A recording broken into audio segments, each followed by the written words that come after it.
word judgment is always feared by men. But I want to sound it clear to you that there is a day where you will be judged. There is a day where I myself will be judged. Heroes of Faith Ministries does not belong to me, does not belong to the family of Enakirerhi. It is the property of God. It is not ministry of works or finances or agriculture.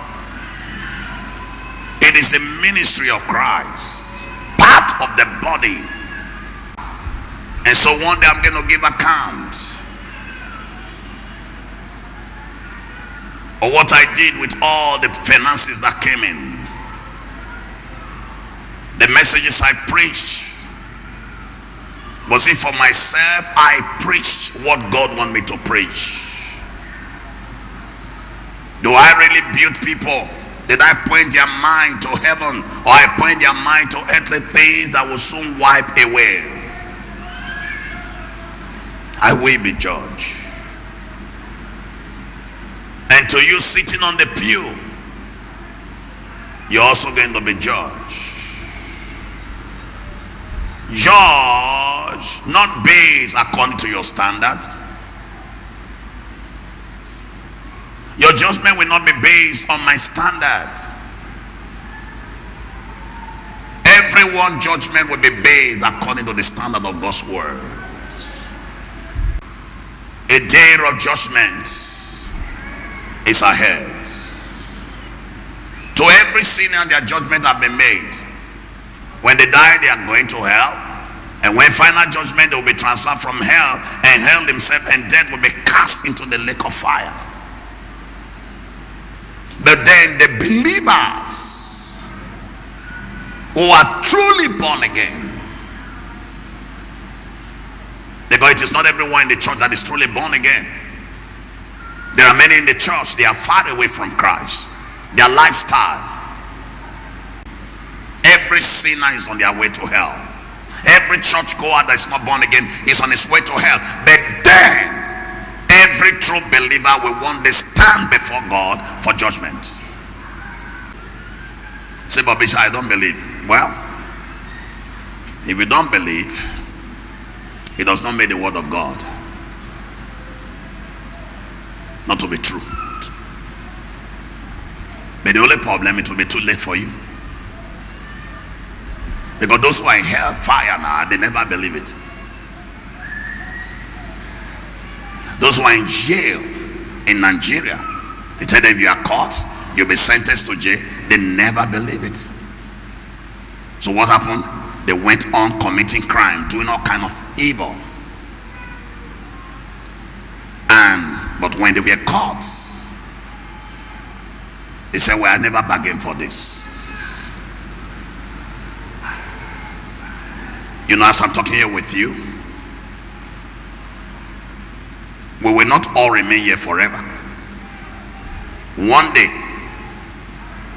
our time will be up. Your time will be up. Some of you are here, you have lost your husband, and you know it's like a dream, but it's relative.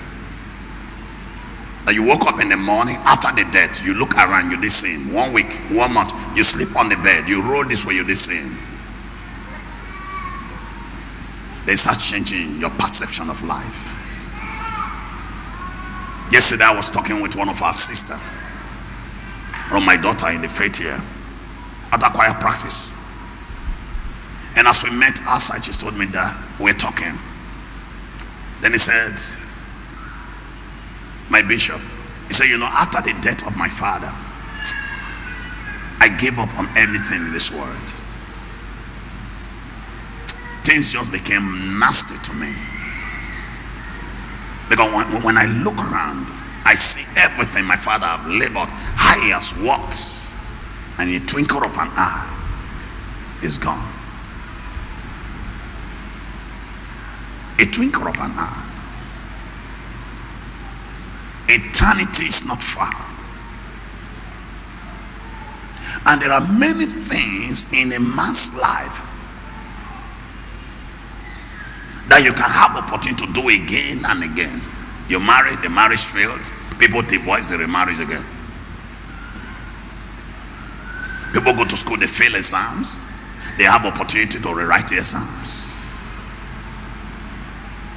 People got their leg fractured. They have opportunity to go to the medical doctor, put POP, and you see them on their feet again. But in eternity, once you close your eye, you can never come back. And my fear, the things that make me cry always. Yesterday, the burial of our sister. As I go through the program, my mind flashed back. I think about Omonake. I think about Joseph, my first resident pastor. I started crying like a baby. I started crying. I said, God, help me. Help me. Help me not to derail. Help me not to be carried by the wind, because this world has so many winds. You can be so blessed and pride will carry you away from God. How many of us know what it is that you come down from a car, they open car for you? If you are not careful, you take the glory, you are gone. I wept like a baby. I look at my members, every one of them, I say, yes, as we grow, one day we have opportunity to bury one another. Jesus. She's gone. That's why David Christ said, oh Lord, teach me to number my days and to apply my heart to wisdom. Psalm 90 verse 10. Teach me how you live in your life. Who is in charge? Is it God, or you are in charge of your life? Who is in charge of your marriage? That marriage you are planning, is it God or yourself? Who is in charge of your dressing? The way you dress, is it God or yourself? Who is in charge of your businesses? The way you make the money, is it God or yourself? God, don't let me be in charge of the church. I don't want to. It's not my own. It's not. I don't want to preach to entertain people. God, deliver me.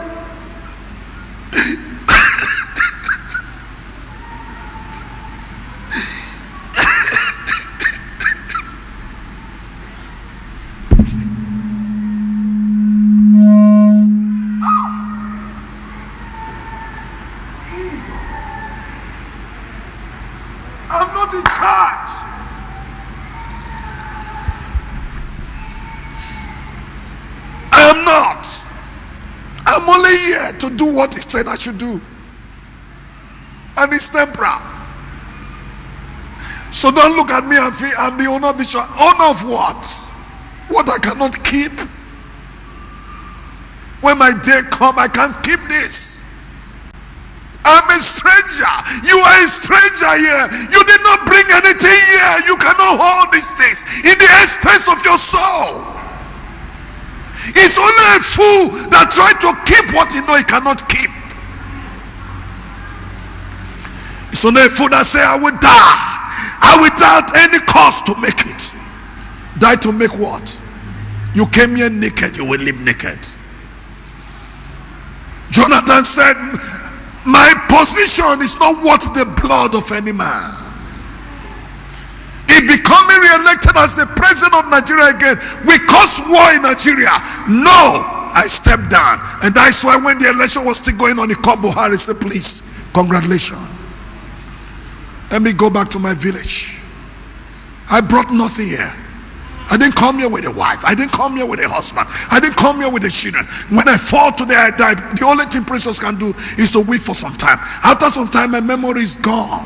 Where are those who were in Ugele 200 years ago? We don't even know them. My grandfather is the owner of this street, Aro. I did not live to see him. I don't know how he looks like. My father only told me he was a tall man, everything, tough man. That's all I hear. I don't know about him. I don't know how many wives he married. I don't know the kind of house he lived. I don't know the kind of clothes he wear. One day in the next 50 years, nobody will know about you. There is judgment ahead. How many sinners live around you? Do you have time to share the word? How many people are suffering around you? Do you extend your hand of mercy? Because those who cannot be changed by the word, by your mercy, you can change them. That's what I've tried to do, to help people. Even when it's against my way, when it's against my comfort, I've always tried to do it. Even when they shit on me. Because it doesn't matter. I'm only trying to help. It doesn't matter. It can't change my nature. Because I'm doing good because God wants me to do good, not because of man. So they can pay me with evil. It doesn't matter. How are you living your life? What are you spending your time, your talent, your finances? What are you spending them for? There is judgment ahead. There is judgment ahead. And the most terrible thing is, you don't know when you will die. You don't know. You don't know. Number two, you don't know how you will die. Number three, you don't know where you will die. Number four, you don't know how. Some men died up till now, they didn't see their body to bury. Not that they fell from plane. They are traveling day and their cars vanish. Up till day they are looking for them, they can't see them. So women say they are going to market, some children to school, they never saw them. Every day you take risks, but you are not conscious of it. That's why when you come to God, say, let's do thanksgiving, you give nothing. Let's give offering, you give nothing. Because you don't value the God who owns your life. Every day you have a risk. I tell my wife, whenever you drive a car and the car passes you, it's just one bullet that just missed you. Because you can be driving well, yet a drunkard, somebody can just leave his lane and come and crush. Am I talking to somebody here? How are you living your life? Oh God, help me to be humble. Oh God, help me to keep your word. Oh God, help me to preach, teach the church what you want me to tell them. Don't make me to tell them what they want. Because many people in church today, they want to hear what they want. I can stand here for a whole year and preach messages that will make you clap, jump up. But God said that's not your calling. Your calling is to prepare the church for rapture. To prepare the church for eternity. Because everything we see is shadow. Marriage is shadow. Cars are shadow. Houses are shadow. That's why when your wife wants to die, you cannot keep him alive. That's why when the wedding man wants to die, money cannot keep him alive.